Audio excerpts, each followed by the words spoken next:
Welcome to T-SAT. I'm Naresh, history faculty. ఈరోజు మనం ఈ వీడియోలో గుప్త సామ్రాజ్యం గురించి నేర్చుకుందాము. గుప్త సామ్రాజ్యము ఆల్రెడీ గత వీడియోలో మనము గుప్త సామ్రాజ్య స్థాపకుడు వంటి శ్రీగుప్తుడి గురించి, అలాగే చంద్రగుప్త, సముద్రగుప్త, రెండవ చంద్రగుప్తుడి వరకు నేర్చుకున్నాము. ఈ వీడియోలో రెండవ చంద్రగుప్తుడి యొక్క కుమారుడైనటువంటి కుమారగుప్త నుంచి నేర్చుకుందాము. కుమారగుప్తుడు ఇతను రెండవ చంద్రగుప్తుడి యొక్క కుమారుడు. 414 ADలో రాజు కావడం జరిగింది. 455 వరకు పరిపాలించడం జరిగింది. ఇతడు కుమారస్వామి భక్తుడు, ధృవాదేవి యొక్క కుమారుడు. కుమారగుప్తుడి యొక్క బిరుదులు చూసినట్లయితే మహేంద్రాదిత్య, అశ్వమేధ మహేంద్ర అనేటువంటి బిరుదుల్ని గుర్తుపెట్టుకోవాల్సి ఉంటుంది. అశ్వమేధ మహేంద్ర, మహేంద్రాదిత్య. ఇతని కాలంలో మధ్య ఆసియాకు చెందిన హూనులు అనేటువంటి అనాగరిక తెగల వాళ్ళు భారతదేశం పైన దండయాత్రలు ప్రారంభించడం జరిగింది. ఈ హూనులు అనాగరికులు భారతదేశంపై నిరంతరం దండయాత్రలు కొనసాగించడం జరిగింది. మొదటిసారి ఎవరి కాలంలో ప్రారంభమైందయ్యా అంటే కుమారగుప్తుని కాలంలో ప్రారంభమైంది. ఇతని యొక్క కుమారుడు స్కందగుప్తుడు ఈ హూనుల్ని ఓడించడం జరిగింది. తన తండ్రి తరపున స్కందగుప్తుడు ఈ యొక్క హూనులని ఓడించి భారతదేశం నుంచి తరిమేశాడు.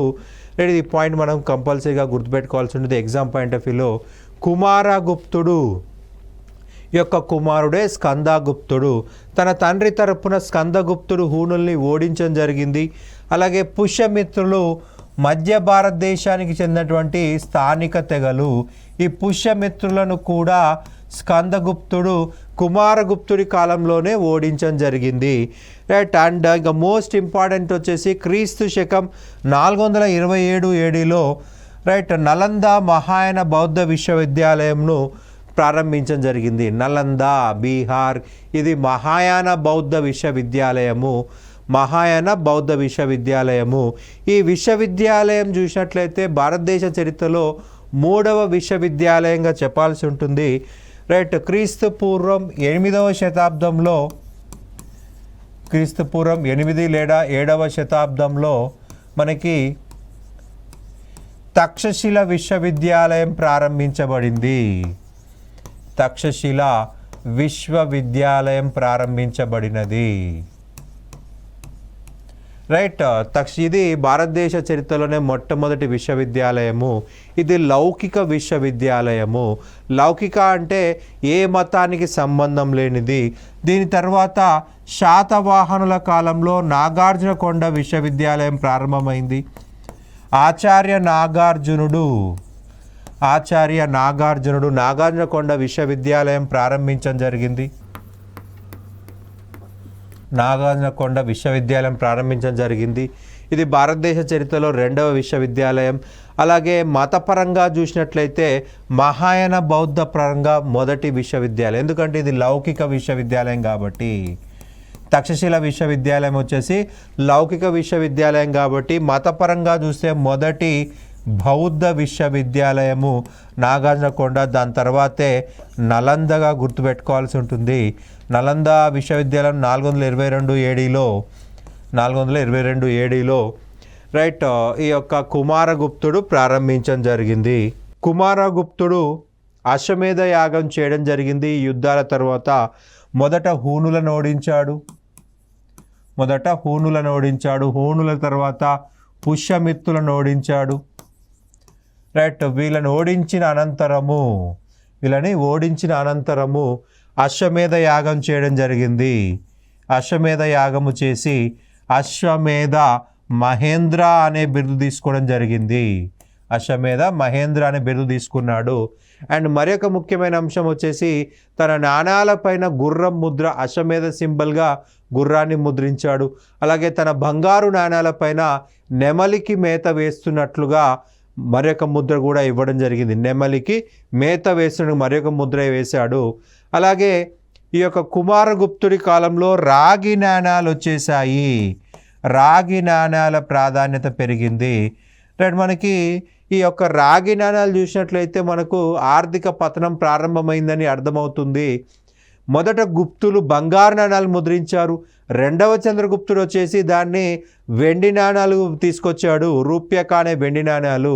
రైట్, ఇతను వచ్చేసి రాగి నాణాలు తీసుకురావడం జరిగింది. రైట్, అలాగే రాజధానిని ఉజ్జయిని నుంచి పాటలీపుత్రము తీసుకెళ్ళింది కూడా, పాటలీపుత్రమునకు తీసుకువెళ్ళింది కూడా కుమారగుప్తుడు అనేది గుర్తుపెట్టుకోవాలి. రాజధాని పాటలీపుత్రంకి వెళ్ళిపోయింది, రాగి నాణాలు ప్రవేశపెట్టాడు కుమారగుప్తుడు. ఇక నెక్స్ట్ చూసినట్లయితే స్కందగుప్తుడు కుమారగుప్తుని యొక్క కుమారుడు. ఈ వంశంలో చిట్ట చివరి గొప్ప రాజుగా చెప్పాల్సి ఉంటుంది. ఇతని పరిపాలనా కాలం 455 నుంచి 467 అని గుర్తుపెట్టుకోవాలి. Right, 455 to 467. గుప్తులలో చిట్ట చివరి గొప్ప రాజు స్కందగుప్తుడు. రైట్, ఇతడు సుదర్శన తటాకాన్ని మరమ్మతులు చేయించాడు. రైట్, సుదర్శన తటాకాన్ని మరమ్మతులు చేయించాడు. ఈ మరమ్మతుల గురించి తెలియజేసే శాసనం జునాగఢ్ శాసనము. బితారీ శాసనం ప్రకారం హూణుల దండయాత్ర గుప్తులు బలహీనపడటకు కారణమైనది. రైట్, ఇతని కాలంలో అనేక సార్లు హూణులు అనేవాళ్ళు దండయాత్ర చేయడం జరిగింది. రైట్, తన తండ్రి కాలంలోనే పుష్యమిత్తులు అనేటువంటి మధ్య భారతదేశ రాజులని ఓడించడం జరిగింది. పుష్యమిత్తులనే మధ్య భారతదేశ రాజులని స్కందగుప్తుడు ఓడించడం జరిగింది. ఇక నెక్స్ట్ చూసినట్లయితే భానుగుప్తుడి కాలంలో తోరమాన అనే హూణరాజు భారతదేశం పైన దాడి చేశాడు. భానుగుప్తుడు అతన్ని ఓడించాడు.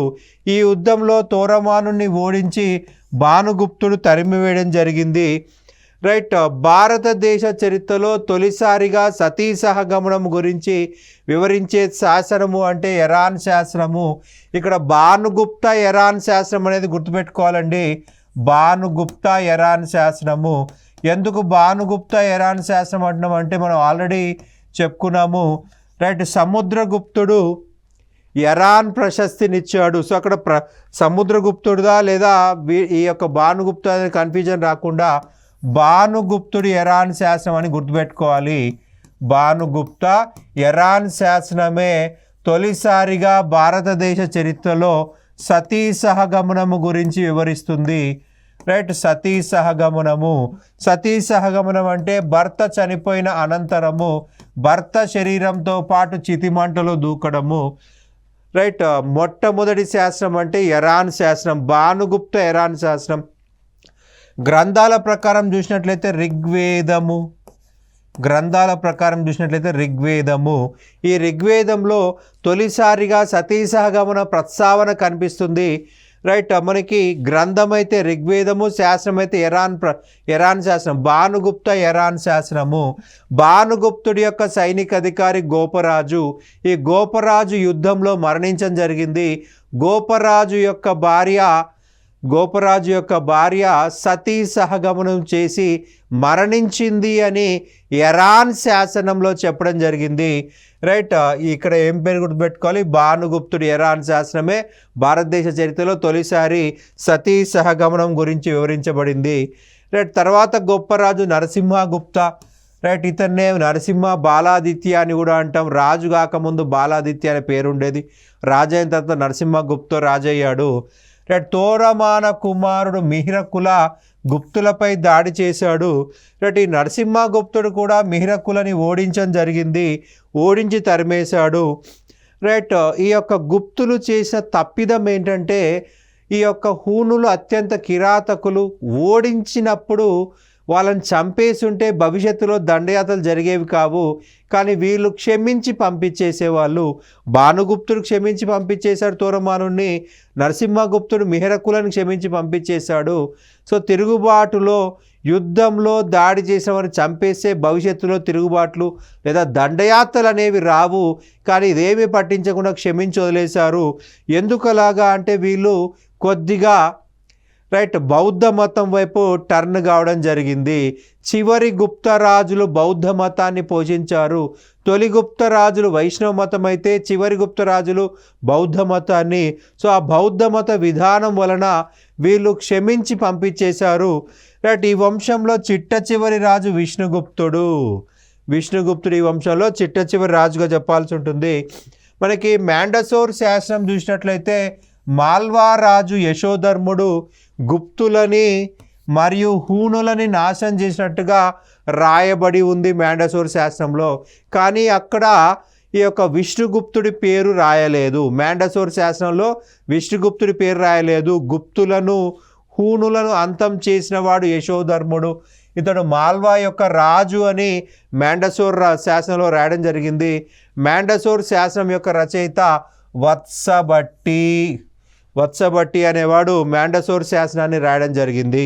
రైట్. హూనుల గురించి చూసినట్లయితే మధ్య ఆసియా ప్రాంతం నుంచి రైట్ భారతదేశం పైన అలాగే రోమన్ సామ్రాజ్యం పైన దాడి చేయడం జరిగింది. రైట్. వీళ్ళలో 2 రకాలు ఉన్నారండి, 2 తెగలు ఉన్నారు, నల్ల హూనులు, తెల్ల హూనులు. రైట్. నల్ల హూనులు వచ్చేసి యూరప్ పైన దండెత్తారు. రైట్. వీళ్ళ నాయకుడు అత్తిలా.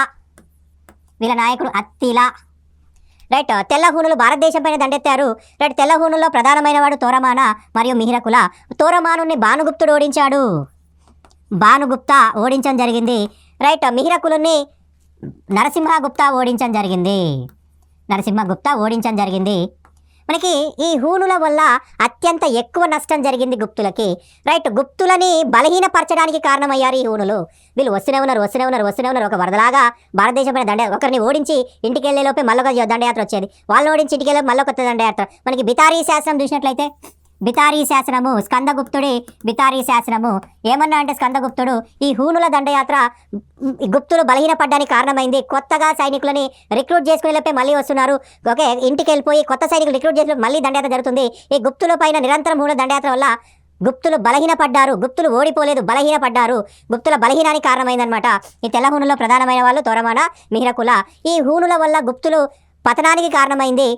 డైరెక్ట్గా ఇండైరెక్ట్గా ఈ తెల్ల హూనులు భారతదేశంపై దండెత్తి గుప్తులను బలహీనపరిచారు. సో రాజకీయంగా బలహీనపడ్డారు. ఈ నల్ల హూనులు యూరప్పై దాడి చేసి రోమన్ సామ్రాజ్యాన్ని నాశనం చేశారు. రోమన్ సామ్రాజ్యం నాశనం చేయడం జరిగింది. ఈ రోమన్ సామ్రాజ్యం నాశనం కావడంతో భారతీయ వస్తువులని యూరప్లో కొనేవాళ్ళు లేకుండా పోయాడు.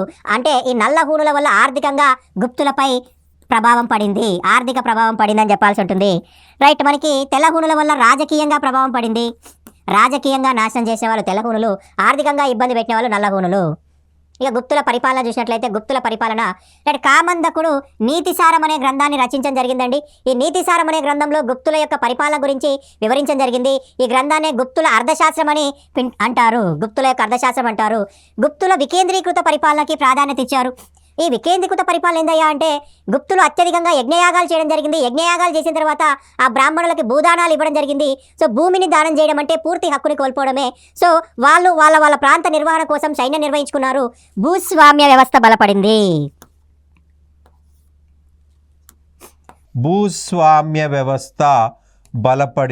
ఈ భూస్వామ్య వ్యవస్థ బలపడడం వల్ల రైట్ గుప్తులు వికేంద్రీకృత పరిపాలనకు ప్రాధాన్యత ఇవ్వాల్సి వచ్చింది. భూస్వామ్య వ్యవస్థ ప్రారంభించింది అంటే శాతవాహనులు, అభివృద్ధి చేసింది గుప్తులు. రైట్. గుప్తుల కాలంలో ప్రధాన న్యాయమూర్తిని మహాదండనాయక అనేవారు. మహాదండనాయక రాజుకు మరియు మంత్రులకు మధ్యవర్తి కంచుకి. మనకి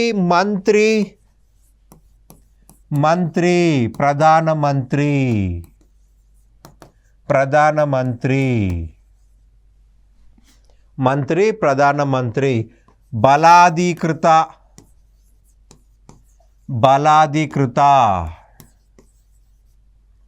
సైనికాధికారి లేదా సేనాపతి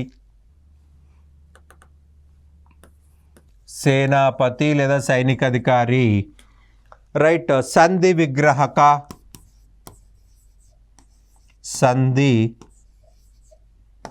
విగ్రహక. రైట్. విదేశీ వ్యవహారాల మంత్రి. సముద్రగుప్తుడు అనేక రాజ్యాలు ఓడించడం జరిగింది. ఉత్తర భారతదేశంలో 8 ఆర్యావర్త రాజ్యాలు, 5 సరిహద్దు రాజ్యాలు, 12 దక్షిణ భారతదేశ రాజ్యాలు, 18 ఆటవిక రాజ్యాలు, 9 గణతంత్ర రాజ్యాలు. ఇన్ని రాజ్యాలతో రిలేషన్స్ మెయింటైన్ చేయడం కోసం క్రియేట్ చేయబడ్డటువంటి పోస్టే సంధి విగ్రహక. హరిసేనుణ్ణి సంధి విగ్రహక అధికారిగా నియమించడం జరిగింది.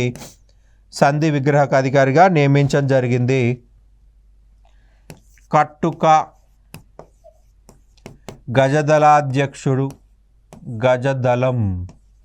గజదళం యొక్క అధ్యక్షుడు. బట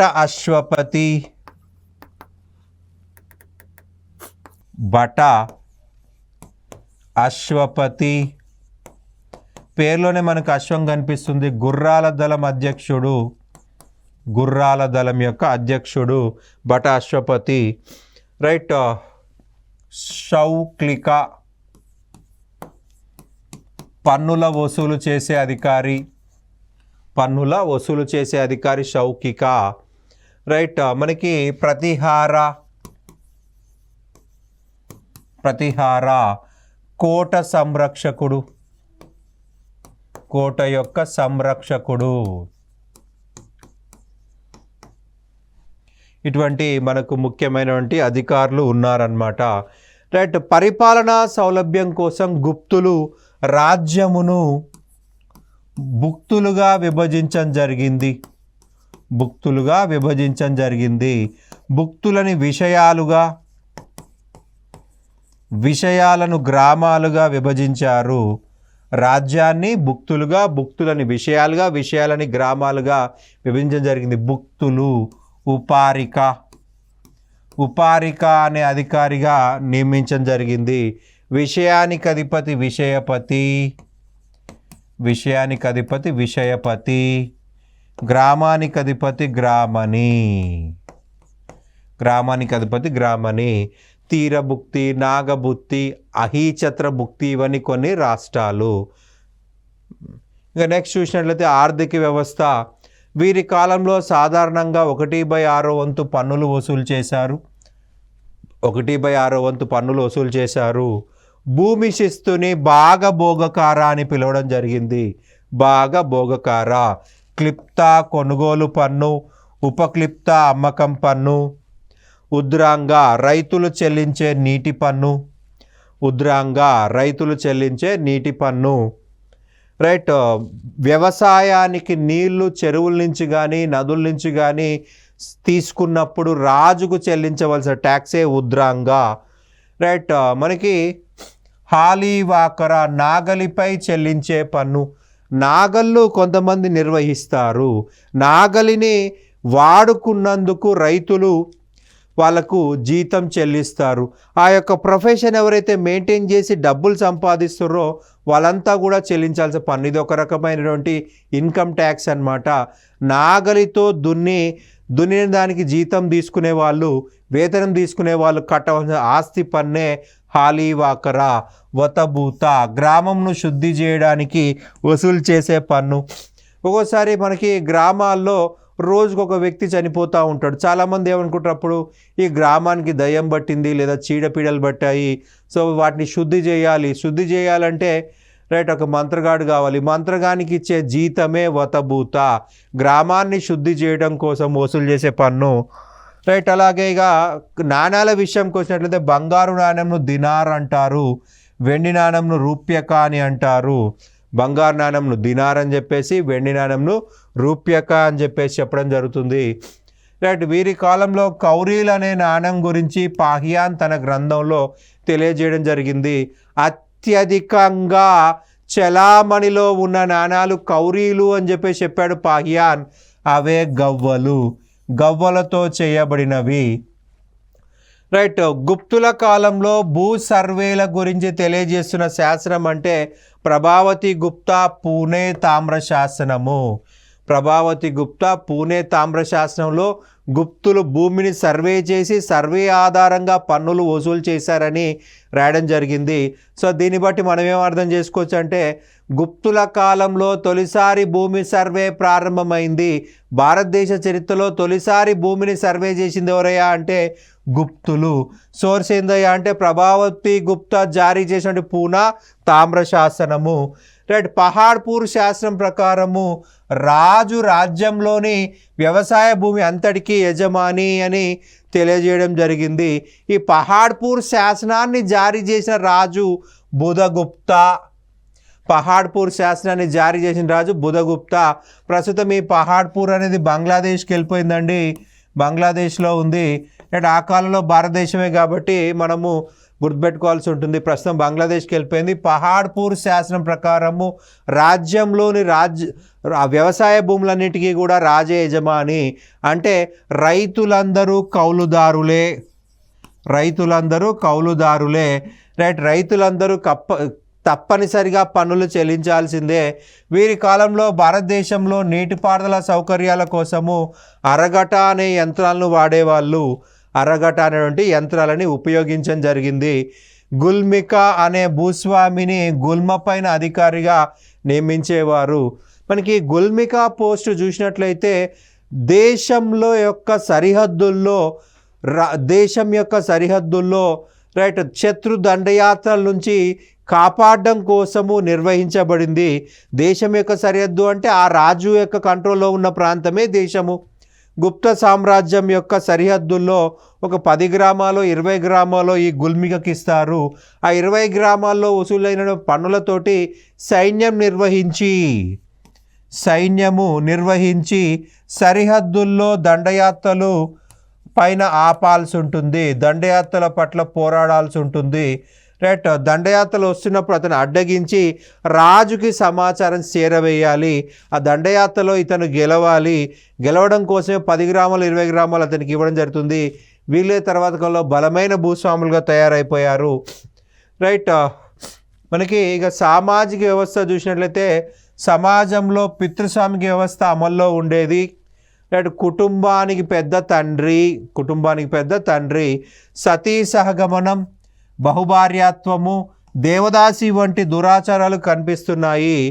సతీ సహగమనం కనిపిస్తుంది. మనకు బెస్ట్ ఎగ్జాంపుల్ అంటే మనకి ప్రధానంగా ఎరాన్ శాసనము భానుగుప్తుడు జారీ చేసింది. రైట్, మనకు బహుభార్యాత్వము రెండవ చంద్రగుప్తుడి యొక్క భార్య ధృవాదేవి, అలాగే కుబేరా నాగా అని చెప్పుకున్నాము. సో రాజులు కూడా బహుభార్యత్వం ఉంది. దేవదాసి వ్యవస్థ, కాళిదాసు దేవదాసి వ్యవస్థ గురించి మాట్లాడాడు. రైట్, కాళిదాసు చూసినట్లయితే ఉజ్జయిని మహంకాళి దేవాలయంలో దేవదాసీలు ఉన్నట్లు తన గ్రంథంలో చెప్పుకున్నాడు. కాళిదాసు తన గ్రంథంలో దేవదాసీలు ఉన్నట్లు ఉజ్జయిని యొక్క దేవాలయం గురించి వివరించాడనమాట. వీరి కాలంలో స్త్రీల పరిస్థితి దిగజారింది. స్త్రీలకు పెద్దగా గౌరవం లేదు.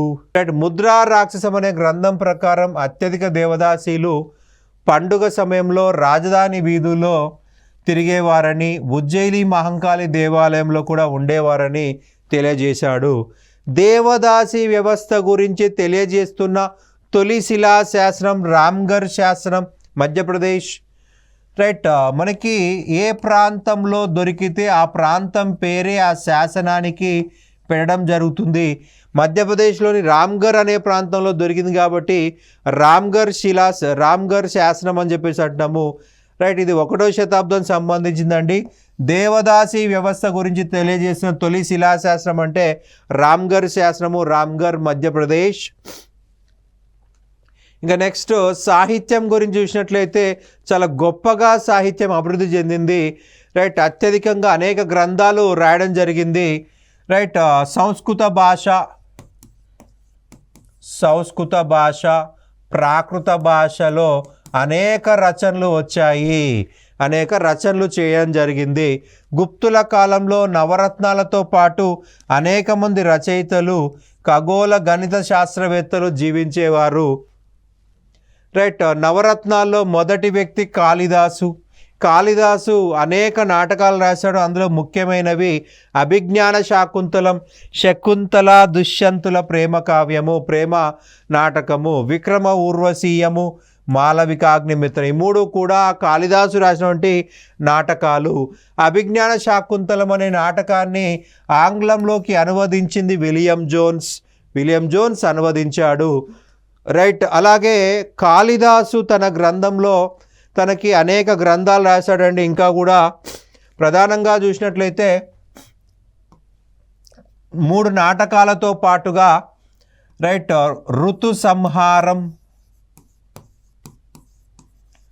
సంహారము, కుమార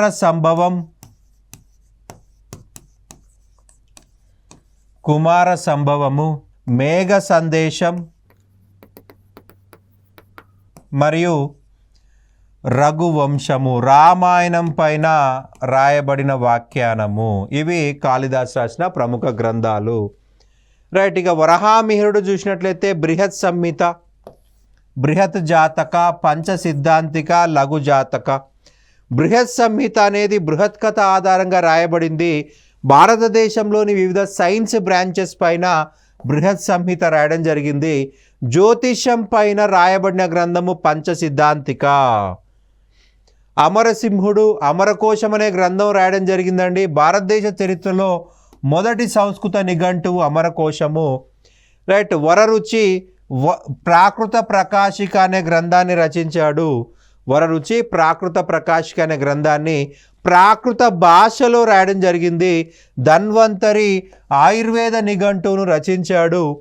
ఆయుర్వేద నిఘంటువు రచించడం జరిగింది. అండ్ ఆర్యభట్ట చూసినట్లయితే ఆర్యభట్టీయం సూర్య సిద్ధాంతము. ఇతడు ఖగోళ శాస్త్రం పైన, గణిత శాస్త్రం పైన అనేక రచనలు చేయడం జరిగింది. గ్రహణాల గురించి, సూర్యగ్రహణం, చంద్రగ్రహణం, ఋతువులు, right, summer, winter, rainy season ఏర్పడే విధానం గురించి వివరించాడు. సూర్యుడి చుట్టే భూమి, చంద్రుడు, ఇతర గ్రహాలు తిరుగుతున్నాయని చెప్పేసి తెలియజేయడం జరిగింది. రైట్. మనకి యూరప్లో ఇటువంటి పరిస్థితుల్లో భూకేంద్రక సిద్ధాంతాన్ని అందరూ అంగీకరించారు. భూకేంద్రక సిద్ధాంతంని టాలమీ చెప్పడం జరిగింది. అటువంటి సందర్భంలో ఆర్యభట్ట సూర్యకేంద్రక సిద్ధాంతం చెప్పాడు. విశ్వమంతా కూడా సూర్యుడి చుట్టూ తిరుగుతుందని చెప్పేసి. రైట్. అక్కడ కోపర్నికస్ పైన దాడి జరిగింది. రైట్. సూర్యకేంద్రక సిద్ధాంతం చెప్పితే అది తప్పు, నువ్వు ఎంత ధైర్యం నీకు మా యొక్క సిద్ధాంతాన్ని వ్యతిరేకిస్తున్నావు అని చెప్పేసి అనేసరికి సో అతను సిద్ధాంతం తప్పు అన్నాడు. కానీ బ్రూనో అనే వ్యక్తి కోపర్నికస్ చెప్పిన సూర్యకేంద్రక సిద్ధాంతం కరెక్ట్ అంటే బ్రూనోని సజీవ దహనం చేశారు. అందుకే యూరోపియన్లని అనాగరికులు అని చెప్పి చెప్తాము. యూరోపియన్లు అత్యంత అనాగరికులు. మనకి ఆధునిక కాలంలో నాగరికత ఉంది, మధ్యయుగ ప్రాచీన కాలంలో అనాగరికులు యూరోపియన్లు. రైట్. ఆ కాలంలోనే మనకు సూర్యుడి చుట్టూ భూమి, చంద్రుడు, ఇతర గ్రహాలు తిరుగుతున్నాయని చెప్పేసి ఆర్యభట్ట చెప్పడం జరిగింది. రైట్. బ్రహ్మగుప్తుడు భారతదేశంలో మొదటిసారిగా భూమికి గురుత్వాకర్షణ శక్తి ఉందని చెప్పడం జరిగింది. సో ఇతన్ని ఇండియన్ న్యూటన్ అని చెప్పేసి పిలవడం జరిగింది. న్యూటన్ గురుత్వాకర్షణ శక్తిని కనుగొన్నాడు. సో కాబట్టి ఇతన్ని ఇండియన్ న్యూటన్ అని చెప్పేసి అన్నారు. భారతదేశంలో మొదటిసారిగా భూమికి గురుత్వాకర్షణ శక్తి ఉందని చెప్పింది బ్రహ్మగుప్తుడు. రైట్. మరి ఒక బుక్ వచ్చేసి బ్రహ్మస్ఫుట సిద్ధాంత ఖండకాద్యక. ఈ రెండు గ్రంథాలు ఈయన రాయడం జరిగింది. శశ్రుతుడు శశ్రుత సంహిత. నీతి శాస్త్రం చూసినట్లయితే కామంతకుడు రాశాడు. మృత్యాకటికము శూద్రకుడు. రైట్. గుప్తుల యొక్క సామాజిక పరిస్థితులని వివరించిన గ్రంథము మృత్యాకటికము. గుప్తుల కాలంలోని సామాజిక పరిస్థితులను వివరించిన గ్రంథము ఈ మృత్యాకటికము. అలాగే కామసూత్ర వాత్సాయనుడు రాశాడు. రావణవధ భట్టి, హస్తాయుర్వేదము ఫలకాప్య, అష్టాంగ సంగ్రహము వాగ్భటుడు రాయడం జరిగింది. గుప్తుల కాలంలో గొప్ప నిర్మాణాలు ప్రారంభమయ్యాయి. భారతదేశ చరిత్ర పరిశీలించినట్లయితే తొలిసారి కట్టడాలయాలు నిర్మించింది. తొలిసారి కట్టడాలయాలు నిర్మించింది ఇక్ష్వాకులు. కట్టడాలయాలు నిర్మించింది ఇక్ష్వాకులు. తొలిసారి గుహాలయాలు నిర్మించింది. తొలిసారి గుహాలయాలు నిర్మించింది విష్ణు కుండినులు. విష్ణు కుండినులు. అయితే ఈ కట్టడాలయాలు గుహాలయాలను అభివృద్ధి చేసింది గుప్తులు.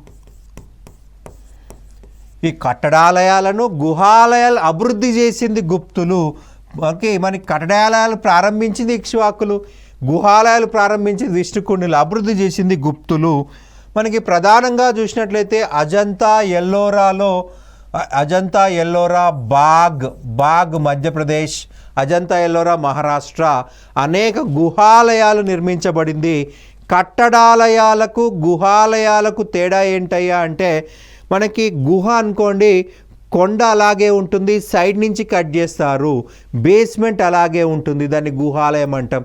కట్టడాలయం అంటే కొండ దగ్గర రాళ్ళు కట్ చేసి మనం అనుకున్న ప్లేస్లో పేర్చితే దాన్ని కట్టడాలయం అంటాము. కట్టినటువంటి ఆలయమే కట్టడాలయం. కొండ దగ్గర రాళ్ళు కట్ చేసి రాళ్ళను వేరే దగ్గర తరలించి వేరే దగ్గర మనకు అనుకున్న రీతిలో చెక్కడమే కట్టడాలయము. గుహాలయము కొండ అలాగే ఉంటుంది, బేస్మెంట్ కదిలించము, పైన మాత్రమే రాయి చెక్కుతాము. అజంతా ఎల్లోరాతో పాటు బాగానే ప్రాంతంలో కూడా గుహలు కట్టారు. మనకి అజంతా గుహల సంఖ్య 31, వీటిలో 12, 16, 17, 26 గుహలు గుప్తులే కట్టారనమాట. ఈ యొక్క గుప్తులు కన్స్ట్రక్ట్ చేయడం జరిగింది. 12వ నెంబర్ గుహ, 16వ గుహ, 17వ గుహ, 26వ గుహ. మనకి 16వ గుహ చూసినట్లయితే మరణశయ్యపై ఉన్న యువరాణి ఈ యొక్క పెయింటింగ్ కనిపిస్తుంది. అజంతా అనగానే పెయింటింగ్స్, ఎల్లోరా అనగానే శిల్పాలు గుర్తు రావాలి. మరణశయ్యపై ఉన్న యువరాణి. రెండోది సుజాత అనే మహిళ బుద్ధుడికి పాయసం ఇచ్చినట్టు మనకి శిల్పాలు పెయింటింగ్స్ ఉన్నాయి. రైట్. గౌతమ్ బుద్ధుడిని దశావతార రూపంలో 9వ అవతారంగా గుప్తులు విశ్వసించి సుల్తాన్గంజ్ సారనాథ్ ప్రాంతంలో విగ్రహాలు నిర్మించారు. రైట్. గౌతమ్ బుద్ధుడి పాలరాతి విగ్రహం సారనాథ్లో నిర్మించారు. సుల్తాన్గంజ్ అనే ప్రాంతం చూసినట్లయితే 7 అడుగులతో రాగి విగ్రహం నిర్మించడం జరిగింది. 7.5 అడుగుల విగ్రహము. రైట్. ఇది 500 కేజీలు ఉంటుందండి. 500 కేజీలు ఉంటుంది. ప్రస్తుతం ఇది లండన్లోని బకింగ్హామ్ ప్యాలెస్లో ఉంది. నగర శిల్పకళా శైలిని అభివృద్ధి చేశారు ఈ యొక్క గుప్తులు. రైట్. ఉత్తర భారతదేశంలో నగర శిల్పకళకు పునాది వేసింది గుప్తులు. మనకి ప్రస్తుతం చూసిన దేవాలయాల శైలి అక్కడ కనిపిస్తుందన్నమాట. మనకు కొన్ని దేవాలయాలు చూసినట్లయితే ఈ ఇరాన్ ప్రాంతంలో విష్ణు ఆలయము, అలాగే వరాహాలయాన్ని నిర్మించడం జరిగింది. విష్ణువుకు ఒక ఆలయము, వరాహాలయం నిర్మించారు. నాచన కుతరా, ఈ నాచన కుతరా చూసినట్లయితే మధ్యప్రదేశ్, ఇరాన్ కూడా మధ్యప్రదేశే, నాచన కుతరా మధ్యప్రదేశ్. మనకు ఒక ఎగ్జామ్లో గుప్తుల దేవాలయాలు లేని ప్రాంతాలు అన్నాడు. సో ఉన్న ప్రాంతాలు గుర్తుంటే లేని వాటిని ఎలిమినేట్ చేయొచ్చు. నాచన కుతరా మధ్యప్రదేశ్. ఇక్కడ పార్వతీ ఆలయం, మహదేవాలయము. జనరల్గా మనము దేవాలయాలన్నీ కూడా తూర్పు దిక్కుగా నిర్మించడం జరుగుతుంది, కానీ ఇక్కడ ఉన్న పార్వతీ దేవాలయము పశ్చిమ దిక్కుగా ఉంది. అంటే మనకు సూర్యాస్తమయము ఈ యొక్క దేవాలయంలో పడుతుంది. జనరల్గా అయితే సూర్యోదయం పడే విధంగా కడతారు, ఈస్ట్ ఫేసింగ్ కడతారు, ఇది రివర్స్లో కట్టారు. భూమారా మధ్యప్రదేశ్ శివాలయం,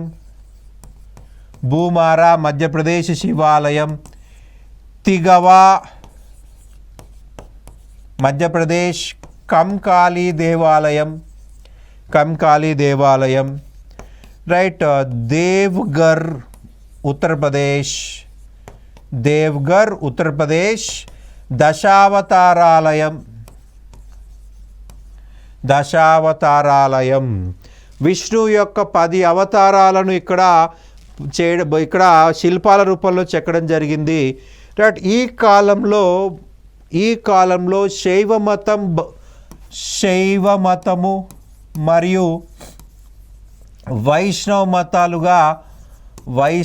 మతాలుగా వైదిక మతం విడిపోయింది. యజ్ఞయాగాల్లో జంతుబలి ఆగిపోయింది.